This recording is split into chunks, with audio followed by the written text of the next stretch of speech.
പിതാവിൻ്റെയും പുത്രൻ്റെയും പരിശുദ്ധാത്മാവിൻ്റെയും നാമത്തിൽ ആമേൻ. പരമപരിശുദ്ധ തൃത്വ കാരുണ്യത്തിന് എന്നേരവും ആരാധനയും സ്തുതിയും പുകഴ്ചയും ഉണ്ടായിരിക്കട്ടെ. ഈശോമിശിഹായ്ക്കും സ്തുതിയായിരിക്കട്ടെ. Praise the lord. Hallelujah, hallelujah, hallelujah. Christmas ആഘോഷകാലം കഴിഞ്ഞ്, തിരുനാളുകളുടെ ആഘോഷകാലം കഴിഞ്ഞ്, അതായത് ദനഹാക്കാലം കഴിഞ്ഞ് നോമ്പുകാലത്തിലേക്ക് നമ്മൾ പ്രവേശിക്കുകയാണ്. നോമ്പുകാലം നമുക്ക് അടിച്ചു പൊളിച്ച് ആഘോഷിക്കണം. അതെ, നോമ്പുകാലം എന്ന് പറയുമ്പോൾ ഈശോയുടെ മരുഭൂമിയിലെ കഠിനമായ 40 ദിവസത്തെ ഉപവാസത്തിൻ്റെയും ഈശോയുടെ കഠിനമായ ലോകത്തിൻ്റെ പാപങ്ങൾക്ക് വേണ്ടിയുള്ള പ്രാശ്ചിത്ത ബലിയുടെയും അനുസ്മരണ ആഘോഷമാണ്. അത് അടിച്ചു പൊളിക്കണം. ആഘോഷം എന്നൊക്കെ പറയുമ്പോൾ പൊതുവേ നമ്മുടെ മനസ്സിലേക്ക് ഓടി വരിക പടക്കം പൊട്ടിക്കുക, നല്ല ഭക്ഷണം കഴിക്കുക, ഇല്ലുമിനേഷൻസ് നടത്തുക, നല്ല വസ്ത്രം ധരിക്കുക, ഡാൻസ് ചെയ്യുക. ഇതെല്ലാം ആഘോഷങ്ങളാണ്, അടിച്ചു പൊളിച്ചുള്ള ആഘോഷങ്ങളാണ്. പക്ഷേ ഈശോയുടെ ജീവിതത്തിലേക്ക് നോക്കുക, രക്ഷാകര ചരിത്രത്തിലേക്ക് നോക്കുക. പൂർണ്ണ ദൈവവും പൂർണ്ണ മനുഷ്യനുമായ ഈശോമിശിഹ ഏറ്റവും ആഘോഷമായി അടിച്ചു പൊളിച്ച് ആഘോഷിച്ചത് ഏത് കാര്യമാണ്? ജനനത്തിൽ ആഘോഷമുണ്ടായിരുന്നു. മാലാഖമാരെ സ്വർഗീയ ഗാനം ആലപിച്ചു. നക്ഷത്രം പ്രത്യക്ഷപ്പെട്ടു. പൂജരാജാക്കന്മാർ എഴുന്നള്ളി. ആഘോഷങ്ങളായിരുന്നു. ഈശോയുടെ മാമോദീസ, സ്വർഗം തുറക്കപ്പെട്ടു. പരിശുദ്ധാരൂപി പ്രാവിന്റെ രൂപത്തിലേക്ക് ഇറങ്ങി വന്നു. പിതാവിന്റെ സ്വരമുണ്ടായി. ആഘോഷമായിരുന്നു. പെന്തക്കോസ്ത് ആഘോഷമായിരുന്നു. കൊടുങ്കാറ്റ് തീനാക്കുകളുടെ രൂപത്തിൽ പരിശുദ്ധാരൂപി വന്നു. ആഘോഷമായിരുന്നു, അടിച്ചു പൊളിച്ചുള്ള ആഘോഷമായിരുന്നു പെന്തക്കോസ്ത്.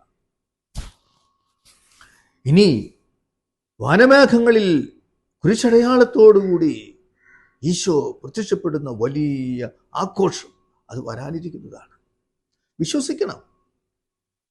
പക്ഷേ ഈശോ വ്യക്തിപരമായി ഏറ്റവും കൂടുതൽ സമയമെടുത്ത് നടത്തിയ ആഘോഷം ഏതാണ്? അടിച്ചു പൊളിച്ച് ആഘോഷിച്ചത് ഓശാനയാണോ? ഓശാന നല്ല അടിച്ചു പൊളിച്ചുള്ള ആഘോഷം തന്നെയായിരുന്നു. പക്ഷേ കൂടുതൽ സമയമെടുത്ത് ഈശോ ആഘോഷിച്ചത് ഏത് കാര്യത്തിലാണ്? ഉയർപ്പ് ഈശോ കാര്യമായിട്ട് ആഘോഷിച്ചിട്ടില്ല, നമുക്കറിയാം. പക്ഷെ അവിടെ വലിയൊരു ഭൂകമ്പമുണ്ടായി, വലിയൊരു പ്രകാശമുണ്ടായി, സത്യമാണ്. അതേസമയം ഉയർപ്പ് തിരുനാളിലെ ഈശോ എന്താണ് ചെയ്തത്? പ്രഭാതം മുതൽ സന്ധ്യ വരെ, പ്രദോഷം വരെ 2 പേർക്ക് വേണ്ടി മാത്രം മോശ തുടങ്ങി ഓരോ പ്രവാചകനും പറഞ്ഞ വചനങ്ങളെ പരിശുദ്ധ കുർബാന കേന്ദ്രീകൃതമായി വിശദീകരിച്ചുകൊണ്ട് പരിശുദ്ധ കുർബാനയിലൂടെ അവരുടെ കണ്ണുകൾ തുറക്കപ്പെട്ടു. അതെ, അടിച്ചു പൊളിച്ചുള്ള പരിശുദ്ധ കുർബാനയെക്കുറിച്ചുള്ള 2 പേർക്ക് വേണ്ടി മാത്രമുള്ള ഒരു വലിയ കൺവെൻഷൻ ആഘോഷമായിരുന്നു. പക്ഷേ ഇതിനേക്കാളൊക്കെ കൂടുതലായി ഈശോ ഏറ്റവും കൂടുതൽ വ്യക്തിപരമായി അടിച്ചു പൊളിച്ച് ആഘോഷിച്ചു. ഏത് കാര്യത്തിലാ? തൻ്റെ പീഡാനുഭവത്തിന്റെ കാര്യത്തിൽ. ഗെത്സമൻ തോട്ടത്തിലെ രക്തം വിയർത്ത പ്രാർത്ഥന, പട്ടാളക്കാരുടെ മർദ്ദനം, അതിക്രൂരമായ ചമ്മട്ടിയടി, അടിച്ചു പൊളിച്ചുള്ള സഹനത്തിന്റെ ആഘോഷമായിരുന്നു അത്. കഠിനമായ മുൾമുടി ധാരണം ചിന്തിക്കാൻ പോലും പറ്റുകയില്ല. അടിച്ചു പൊളിച്ചുള്ള ആഘോഷം. കുരിശിന്റെ വഴി സുദീർഘമായ മണിക്കൂറുകളിലെ ആണികളിൽ ഈശോ കുരിശിൽ തൂങ്ങിക്കിടന്ന് പ്രായശ്ചിത്തം ചെയ്തു. അടിച്ചു പൊളിച്ചുള്ളതായ ആഘോഷമായിരുന്നു അത്. സഹോദരങ്ങളെ, നോമ്പുകാലം എന്തിൻ്റെ അനുസ്മരണ ആഘോഷമാണ്? ഈശോയുടെ പാപപരിഹാര പ്രവൃത്തികളുടെ അടിച്ചു പൊളിച്ചുള്ള ആഘോഷം. അതുകൊണ്ടാണ് പറയുക, നോമ്പുകാലം നമ്മൾ അടിച്ചു പൊളിച്ച് ആഘോഷിക്കണം. അതുപോലെ തന്നെ 40 ദിവസം മരുഭൂമിയിലെ ഈശോ ഉപവാസത്തിലും പ്രാർത്ഥനയിലും ചെലവഴിച്ചു. അടിച്ചു പൊളിച്ചുള്ള ഉപവാസ പ്രാർത്ഥന, കഠിനമായ പ്രാർത്ഥന. അതെ, നോമ്പുകാലം അടിച്ചു പൊളിച്ച് ആഘോഷിക്കാനുള്ളതാണ്. അതോടൊപ്പം തന്നെ ഒരു കാര്യം കൂടി ഓർക്കണം, ഇതൊന്നും വെറും ചരിത്ര സംഭവങ്ങൾ മാത്രമല്ല. ഇന്ന് ഓരോ പരിശുദ്ധ കുർബാനയിലും ഈശോ അടിച്ചു പൊളിച്ച് ആഘോഷിക്കുന്നുണ്ട്. സ്വർഗീയ കുഞ്ഞാട് ഇന്നും ഓരോ പരിശുദ്ധ കുർബാനയിലും പീഡ അനുഭവിക്കുന്നുണ്ട്. ഓർക്കുക, പരിശുദ്ധ കുർബാനയുടെ ദർശനമുള്ള ധാരാളം വ്യക്തികൾ പറയുന്നുണ്ട്, ഈശോയുടെ പീഡാനുഭവം അവിടെ നടക്കുന്നു, അവർ ദർശിക്കുന്നു. ഈശോ സെഹ്യോനുട്ടിശാലയിൽ പരിശുദ്ധ കുർബാന സ്ഥാപിച്ചപ്പോൾ തൻ്റെ കൈകളിൽ അപ്പമെടുത്തുകൊണ്ട് സ്വർഗത്തിലേക്ക് നോക്കിക്കൊണ്ട് തൻ്റെ പീഡാനുഭവങ്ങളെ ദർശിച്ചുകൊണ്ടാണ് പറഞ്ഞത്, ഇതെന്റെ ശരീരം, ഇതെന്റെ രക്തം, നിങ്ങൾക്ക് വേണ്ടി വിഭജിക്കപ്പെടാനുള്ള, നിങ്ങൾക്ക് വേണ്ടി ചിന്തപ്പെടാനുള്ള പുതിയ ഉടമ്പടിയുടെ രക്തം. അതെ, അതിന്റെ ഓർമ്മയാണ് പരിശുദ്ധ കുർബാന. ആ പരിശുദ്ധ കുർബാന ഇന്നും ദൈവത്തിന്റെ ലോകത്തിന് വേണ്ടിയുള്ള അടിച്ചു പൊളിച്ചുള്ള പ്രായശ്ചിത്ത പ്രവൃത്തിയാണ്. ആ പ്രായശ്ചിത്ത പ്രവൃത്തിയിൽ പങ്കുകൊള്ളുന്ന ഓരോ വ്യക്തിയും സ്വീകരിക്കുന്നത് ദൈവത്തിന്റെ ഈ അടിച്ചു പൊളിച്ചുള്ള പ്രായശ്ചിത്തമാണ്, പരിഹാരമാണ്. എങ്കിൽ ഞാനും അടിച്ചു പൊളിച്ച് ജീവിക്കണം. എങ്ങനെ? പ്രായശ്ചിത്തത്തിന്റെയും പരിഹാരത്തിന്റെയും ജീവിതത്തിലൂടെ. അതാണ് ദൈവം എനിക്ക് നൽകുന്നത്. അതാണ് പരിശുദ്ധ കുർബാനയുടെ ആഘോഷം. അല്ലാതെ അത് വെറുതെ ഒരുമിച്ച് കൂടി ഭക്ഷണം കഴിക്കുന്നതോ വീഞ്ഞു കുടിക്കുന്നതോ സാംസ്കാരികമായ മറ്റാഘോഷങ്ങൾ കുറെ കൂട്ടിച്ചേർത്തുകൊണ്ട് ആഘോഷിക്കുന്നതോ അല്ല പരിശുദ്ധ കുർബാന.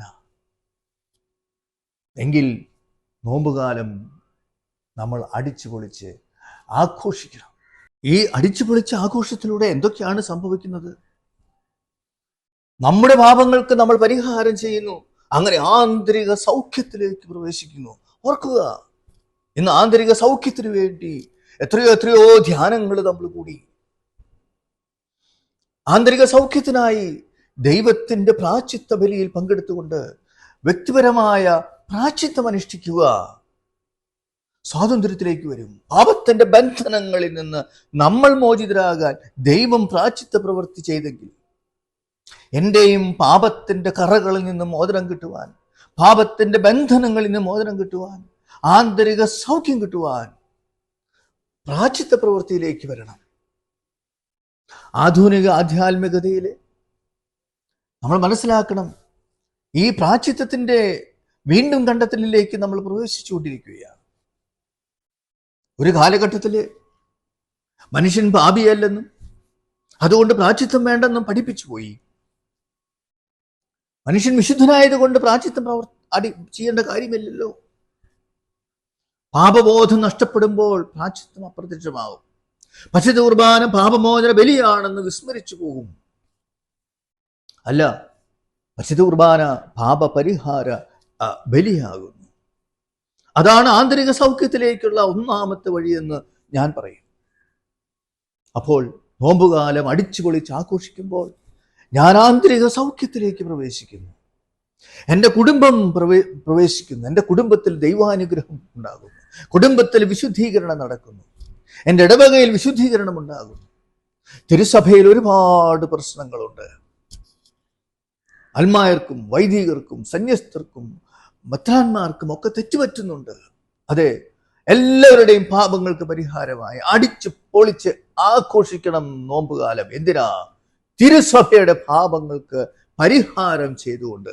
ഓർക്കുക, ഈശോ മിശിഹ താൻ പാപിയാണെന്ന് പറഞ്ഞുകൊണ്ട് മാമോദീസ സ്വീകരിച്ചു. ആ ഈശോ മിശിഹായെ പോലെ ലോകത്തിന്റെ പാപങ്ങൾ നമ്മൾ ഏറ്റെടുക്കണം. ഈശോ മിശിഹ വ്യക്തിപരമായി പാപം ചെയ്തതുകൊണ്ടല്ല, ഞാൻ പാപിയാണെന്ന് പറഞ്ഞുകൊണ്ട് സ്നാപയോഹന്നാലിൽ നിന്ന് മാമോദീസ സ്വീകരിച്ചത്. ലോകത്തിന്റെ പാപങ്ങൾ ഏറ്റെടുക്കുന്ന കുഞ്ഞാടാണ് അവിടെ ഞാൻ പാപിയാണെന്ന് ലോകത്തിനോട് ഏറ്റുപറഞ്ഞതെങ്കിൽ നമ്മളും ഈ നോമ്പുകാലത്ത് ലോകത്തിന്റെ സഭയുടെ പാപങ്ങളെ ഏറ്റെടുത്തുകൊണ്ട് ലോകത്തിന്റെ പാപം വഹിക്കുന്ന ദൈവത്തിന്റെ കുഞ്ഞാടുകളായി തീർന്നുകൊണ്ട് അടിച്ച് പൊളിച്ച് പ്രായശ്ചിത്ത പ്രവൃത്തികളിലൂടെ നോമ്പുകാലം ആഘോഷിക്കണം. തീവ്രവാദികളുടെ മാനസാന്തരത്തിന് വേണ്ടി അടിച്ച് പൊളിച്ച് പ്രായശ്ചിത്ത പ്രവൃത്തി ചെയ്യുക, ആഘോഷിക്കുക. തീവ്രവാദികൾ മാനസാന്തരപ്പെടട്ടെ, ലോകത്തിൽ സമാധാനമുണ്ടാകട്ടെ. അതുപോലെ തന്നെ പൈശാചിക ആരാധനകള്, പൈശാചിക സ്വാധീനങ്ങള്, മയക്കുമരുന്നിലൂടെ, മദ്യപാനത്തിലൂടെ, പൈശാചിക ആരാധനകളിലൂടെ നടക്കുന്നുണ്ട്. അടിച്ചു പൊളിച്ച് പ്രായശ്ചിത്തം ആഘോഷിക്കുക. പൈശാചിക ബന്ധനങ്ങളെല്ലാം വ്യക്തിജീവിതത്തിൽ നിന്നും, കുടുംബജീവിതത്തിൽ നിന്നും, തിരുസഭയിൽ നിന്നും, ലോകത്തു നിന്നും മാറിപ്പോകട്ടെ.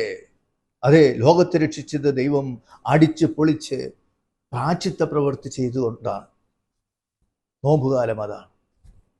അതുകൊണ്ട് പടക്കം പൊട്ടിക്കുന്നത് പോലെ, ലൈറ്റുകൾ ഇടുന്നത് പോലെ നമുക്കും അടിച്ചു പൊളിച്ച് പ്രായശ്ചിത്ത പ്രവൃത്തികളിലൂടെ നോമ്പുകാലം ആഘോഷിച്ച് നമുക്ക് വ്യക്തിപരമായി സ്വതന്ത്രരാകാം.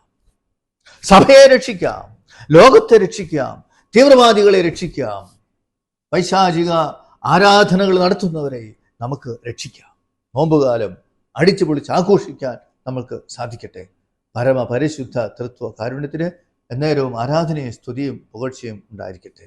പിതാവിനും പുത്രനും പരിശുദ്ധാത്മാവിനും സ്തുതി. ആമേൻ.